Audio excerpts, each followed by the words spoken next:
ನಮಸ್ಕಾರ ಸ್ನೇಹಿತರೆ, ಹೃದಯ ಕನ್ನಡ ವ್ಲಾಗ್ಸ್ಗೆ ಸ್ವಾಗತ. ನಾನು ಇವತ್ತಿನ ವಿಡಿಯೋದಲ್ಲಿ ಮೇ ತಿಂಗಳಿನಲ್ಲಿ ಬರುವಂತಹ ಹಬ್ಬಗಳ ಬಗ್ಗೆ ತಿಳಿಸ್ಕೊಡ್ತಾ ಇದ್ದೀನಿ. ಮೇ ತಿಂಗಳಂದ ತಕ್ಷಣ ಎಲ್ಲರಿಗೂ ನೆನಪಾಗೋದು ಅಕ್ಷಯ ತೃತೀಯ. ಈ ಅಕ್ಷಯ ತೃತೀಯ ಮಾತ್ರವಲ್ಲದೆ ಬೇರೆ ಯಾವ ಯಾವ ಹಬ್ಬಗಳನ್ನು ನಾವು ಆಚರಣೆಯನ್ನು ಮಾಡಬಹುದು ಅನ್ನೋದನ್ನು ಈ ವಿಡಿಯೋದಲ್ಲಿ ನೋಡೋಣ. ಅದಕ್ಕೂ ಮುಂಚೆ ನೀವೇನಾದರೂ ನಮ್ಮ ಚಾನಲ್ಗೆ ಫಸ್ಟ್ ಟೈಮ್ ಭೇಟಿ ನೀಡಿ ಈ ವಿಡಿಯೋನ ನೋಡ್ತಾ ಇದ್ದರೆ ದಯವಿಟ್ಟು ಸಬ್ಸ್ಕ್ರೈಬ್ ಮಾಡೋದನ್ನು ಮರಿಬೇಡಿ. ಜೊತೆಗೆ ಪಕ್ಕದಲ್ಲೇ ಬೆಲ್ ನೋಟಿಫಿಕೇಷನ್ ಐಕಾನ್ ಕೂಡ ಇರುತ್ತೆ. ಅದನ್ನು ಪ್ರೆಸ್ ಮಾಡೋದ್ರಿಂದ ನಾನು ಹಾಕುವಂತಹ ವಿಡಿಯೋಗಳನ್ನು ನೀವು ಮೊದಲಾಗಿ ನೋಡಬಹುದು. 2024ರಲ್ಲಿ ಅಕ್ಷಯ ತೃತೀಯ ಹಬ್ಬವು ಮೇ ತಿಂಗಳಿನಲ್ಲಿ ಬಂದಿರುವುದರಿಂದ ಇದರ ಮಹತ್ವ ಹೆಚ್ಚೆಂದು ಪರಿಗಣಿಸಲಾಗುತ್ತದೆ. ಇದರೊಂದಿಗೆ ಮೇ ತಿಂಗಳಲ್ಲಿ ಚೈತ್ರ ಮಾಸವು ಮುಕ್ತಾಯಗೊಂಡು ವೈಶಾಖ ಮಾಸ ಆರಂಭವಾಗುತ್ತದೆ. ಅಲ್ಲದೆ ನರಸಿಂಹ ಜಯಂತಿ ಸೇರಿದಂತೆ ಇನ್ನಿತರ ಹಬ್ಬಗಳನ್ನು ಕೂಡ ಆಚರಣೆಯನ್ನು ಮಾಡಲಾಗುವುದು. ಅಕ್ಷಯ ತೃತೀಯ ದಿನದಂದು ದಾನ ಧರ್ಮವು ವಿಶೇಷವಾಗಿದ್ದರೆ, ನರಸಿಂಹ ಜಯಂತಿ ದಿನದಂದು ಶ್ರೀಹರಿಯ ನರಸಿಂಹ ಅವತಾರವನ್ನು ಪೂಜಿಸುವ ಸಂಪ್ರದಾಯವಾಗಿದೆ. ಮೇ ತಿಂಗಳಲ್ಲಿ ಇವುಗಳನ್ನು ಮಾತ್ರವಲ್ಲ, ಇನ್ನೂ ಅನೇಕ ಹಬ್ಬಗಳನ್ನು ನಾವು ಆಚರಣೆ ಮಾಡಬಹುದು. ಅವುಗಳು ಯಾವುದು ಅಂತ ಈ ವಿಡಿಯೋದಲ್ಲಿ ನೋಡೋಣ. ಮೊದಲಿಗೆ 2024ರ ಮೇ 4ರಂದು ವರುತಿನಿ ಏಕಾದಶಿ ಹಬ್ಬವನ್ನು ಆಚರಣೆ ಮಾಡಲಾಗುತ್ತೆ. ಚೈತ್ರ ಮಾಸದ ಶುಕ್ಲ ಪಕ್ಷದ ಏಕಾದಶಿ ತಿಥಿಯನ್ನು ವರುತಿನಿ ಏಕಾದಶಿ ವ್ರತವೆಂದು ಆಚರಿಸಲಾಗುತ್ತದೆ. ಈ ಏಕಾದಶಿಯಂದು ಉಪವಾಸ ಮಾಡುವುದರಿಂದ ವ್ಯಕ್ತಿಯ ಎಲ್ಲ ಪಾಪಗಳು ನಾಶವಾಗುತ್ತವೆ ಮತ್ತು ಜೀವನದ ಎಲ್ಲ ತೊಂದರೆಗಳು ದೂರವಾಗುತ್ತವೆ ಎಂದು ವಿಷ್ಣು ಪುರಾಣದಲ್ಲಿ ಉಲ್ಲೇಖಿಸಲಾಗಿದೆ. ಒಮ್ಮೆ ಶ್ರೀರಾಮನು ವಿಶಿಷ್ಟ ಗುರುವಿನ ಸಲಹೆಯ ಮೇರೆಗೆ ಈ ಉಪವಾಸವನ್ನು ಆಚರಿಸಿದನು ಮತ್ತು ದ್ವಾಪರ ಯುಗದಲ್ಲಿ ಶ್ರೀಕೃಷ್ಣನ ಸಲಹೆಯ ಮೇರೆಗೆ ರಾಜ ಯುಧಿಷ್ಠಿರನು ವರುತಿನಿ ಏಕಾದಶಿ ಉಪವಾಸವನ್ನು ಆಚರಿಸಿದನು ಎಂದು ಹೇಳಲಾಗುತ್ತದೆ. ಎರಡನೆಯದಾಗಿ ಚೈತ್ರ ಅಮಾವಾಸ್ಯೆ. ಈ ಚೈತ್ರ ಅಮಾವಾಸ್ಯೆಯು ಈ ಬಾರಿ ಮೇ 8ರಂದು ಬಂದಿದೆ. ಚೈತ್ರ ಮಾಸದ ಅಮಾವಾಸ್ಯೆಯನ್ನು ಅಕ್ಷಯ ತೃತೀಯ ಅಮಾವಾಸ್ಯೆ ಎಂದು ಕರೆಯಲಾಗುತ್ತದೆ. ಈ ಅಮಾವಾಸ್ಯೆಯ ದಿನದಂದು 2024ರ ಚೈತ್ರ ಮಾಸ ಮುಕ್ತಾಯಗೊಂಡು ವೈಶಾಖ ಮಾಸ ಆರಂಭವಾಗುವುದು. ಧಾರ್ಮಿಕ ಕೆಲಸ, ನದಿ ಸ್ನಾನ, ದಾನ ಮತ್ತು ಪೂರ್ವಜರಿಗೆ ಅರ್ಪಣೆ ಮಾಡಲು ಈ ದಿನವನ್ನು ಅತ್ಯಂತ ಮಂಗಳಕರವೆಂದು ಪರಿಗಣಿಸಲಾಗುತ್ತದೆ.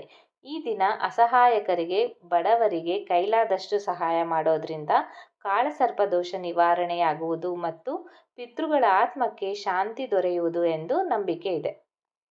ಹಾಗೆಯೇ ಮೂರನೆಯದಾಗಿ ಅಕ್ಷಯ ತೃತೀಯ ಮತ್ತು ಪರಶುರಾಮ ಜಯಂತಿ. ಈ ಬಾರಿ ಈ ಎರಡೂ ಹಬ್ಬವು ಮೇ 10ರಂದು ಬಂದಿದೆ. ಈ ವರ್ಷ ಅಂದರೆ ಮೇ 10ರಂದು ಅಕ್ಷಯ ತೃತೀಯ ಮತ್ತು ಪರಶುರಾಮ ಜಯಂತಿ ಆಚರಿಸಲಾಗುವುದು. ವೈಶಾಖ ಮಾಸದ ಶುಕ್ಲ ಪಕ್ಷದ ತೃತೀಯ ತಿಥಿಯಂದು ಅಕ್ಷಯ ತೃತೀಯವನ್ನು ಆಚರಿಸಲಾಗುತ್ತದೆ.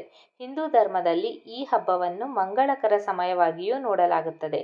ಈ ದಿನ ಚಿನ್ನ ಮತ್ತು ಬೆಳ್ಳಿಯನ್ನು ಖರೀದಿಸುವುದು ಮತ್ತು ದಾನವನ್ನು ಮಾಡುವುದು ಮಂಗಳಕರವಾಗಿದೆ. ಈ ದಿನ ನೀವು ಏನನ್ನು ಖರೀದಿಸಿದರೂ ಅಥವಾ ದಾನ ಮಾಡಿದರೂ ಅದರಲ್ಲಿ ಶಾಶ್ವತವಾದ ಬೆಳವಣಿಗೆ ಇರುತ್ತದೆ ಅನ್ನೋ ನಂಬಿಕೆ ಇದೆ. ನಾಲ್ಕನೆಯದಾಗಿ ಮೇ 14ರಂದು ಗಂಗಾ ಸಪ್ತಮಿಯನ್ನು ಆಚರಿಸಲಾಗುತ್ತದೆ. ವೈಶಾಖ ಶುಕ್ಲ ಸಪ್ತಮಿಯನ್ನು ಗಂಗಾ ಸಪ್ತಮಿ ಮತ್ತು ಗಂಗಾ ಜಯಂತಿ ಎಂದು ಆಚರಿಸಲಾಗುತ್ತದೆ. ವೈಶಾಖ ಶುಕ್ಲ ಸಪ್ತಮಿ ತಿಥಿಯಂದು ಗಂಗಾದೇವಿಯು ಭೂಮಿಯ ಮೇಲೆ ಪ್ರಕಟಗೊಂಡಳು ಎನ್ನುವ ನಂಬಿಕೆ ಇದೆ. ವಿಷ್ಣುವಿನ ಪಾದಗಳನ್ನು ತೊಳೆದ ನಂತರ ಬ್ರಹ್ಮನು ನೀರನ್ನು ತನ್ನ ಕಮಂಡಲದಲ್ಲಿ ಇರಿಸಿದನು. ಗಂಗೆಯು ಈ ನೀರಿನಿಂದ ಹುಟ್ಟಿಕೊಂಡಳು. ಅದಕ್ಕಾಗಿಯೇ ಗಂಗೆ ಮಾತೆಯನ್ನ ಪಾಪಗಳ ಶುದ್ಧ ಮಾಡುವವಳು ಎಂದು ಕರೆಯಲಾಗುತ್ತದೆ.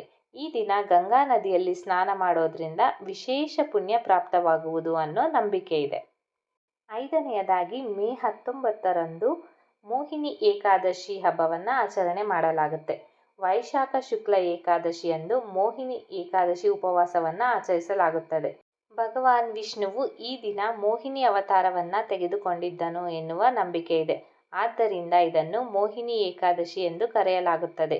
ಧರ್ಮ ಗ್ರಂಥಗಳಲ್ಲಿ ಮೋಹಿನಿ ಏಕಾದಶಿ ಉಪವಾಸವನ್ನು ಅತ್ಯುತ್ತಮವೆಂದು ವಿವರಿಸಲಾಗಿದೆ. ಈ ದಿನ ಭಗವಾನ್ ವಿಷ್ಣುವು ಮೋಹಿನಿಯ ಅವತಾರವನ್ನು ತೆಗೆದುಕೊಂಡು ರಾಕ್ಷಸರನ್ನು ಸಂಹರಿಸುತ್ತಾನೆ. ಆರನೆಯದಾಗಿ ನರಸಿಂಹ ಜಯಂತಿ. ಈ ಬಾರಿ ನರಸಿಂಹ ಜಯಂತಿಯು ಮೇ 21ರಂದು ಬಂದಿದೆ. ನರಸಿಂಹ ರೂಪವು ಶ್ರೀಹರಿಯ ವಿವಿಧ ಅವತಾರಗಳಲ್ಲಿ ಒಂದಾಗಿದೆ. ತನ್ನ ಪರಮ ಭಕ್ತನಾದ ಭಕ್ತ ಪ್ರಹ್ಲಾದನನ್ನು ರಾಕ್ಷಸ ಹಿರಣ್ಯಕಶ್ಯಪುವಿನಿಂದ ಕಾಪಾಡುವುದಕ್ಕಾಗಿ ಭಗವಾನ್ ವಿಷ್ಣು ನರಸಿಂಹ ಅವತಾರವನ್ನು ತೆಗೆದುಕೊಂಡು ಭೂಮಿಗೆ ಬರುತ್ತಾನೆ. ಇದು ಶ್ರೀಹರಿಯ ಉಗ್ರ ರೂಪವಾಗಿದೆ.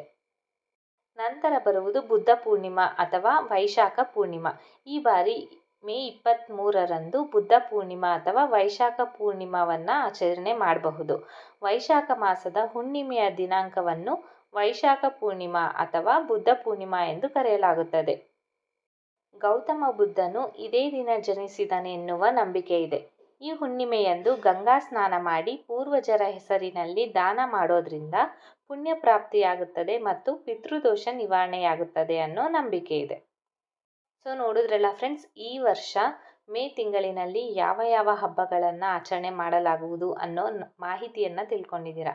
ಈ ಮಾಹಿತಿ ನಿಮಗೆ ಇಷ್ಟ ಆಯಿತು ಅಂತ ಭಾವಿಸಿದ್ದೀನಿ. ಇಷ್ಟ ಆದಲ್ಲಿ ನಿಮ್ಮ ಫ್ರೆಂಡ್ಸ್ ಹಾಗೆ ರಿಲೇಟಿವ್ಸ್ಗೂ ಕೂಡ ಶೇರ್ ಮಾಡಿ, ಲೈಕ್ ಮಾಡಿ, ಹಾಗೆ ನಿಮ್ಮ ಅನಿಸಿಕೆ ಅಭಿಪ್ರಾಯಗಳನ್ನು ಕಮೆಂಟ್ ಬಾಕ್ಸ್ ಮೂಲಕ ತಿಳಿಸೋದನ್ನು ಮರಿಬೇಡಿ. ನಾನು ಮತ್ತೆ ಮುಂದಿನ ವಿಡಿಯೋದಲ್ಲಿ ಹೊಸ ಮಾಹಿತಿಯೊಂದಿಗೆ ನಿಮ್ಮ ಮುಂದೆ ಬರ್ತೀನಿ. ಅಲ್ಲಿವರೆಗೂ ನಮಸ್ಕಾರ.